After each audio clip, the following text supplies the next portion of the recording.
Guys, and welcome back to MS Tech Tutorials, and in today's video I'm going to be showing you guys how to catch fish in Abyss. So let's get straight into the video. If you guys want to go ahead and find out how to catch fish, make sure you watch the video up until the end.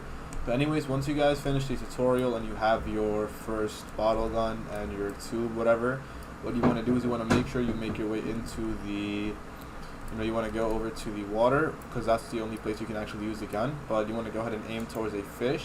And basically what you want to do is you want to make sure that this green, this rectangle or whatever, is inside the fish icon. And you want to keep it there until the bar finishes, basically. You want to just make sure that it stays at the same level, and then that is how you will catch the fish. So that should be pretty much it. I'll do it one more time. You want to shoot the fish, and then you want to just left click.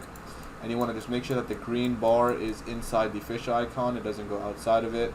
And that is how you catch fish. So that should be it for the video. Thank you guys for watching. Make sure to give the video a thumbs up, subscribe to the channel, and have a great day.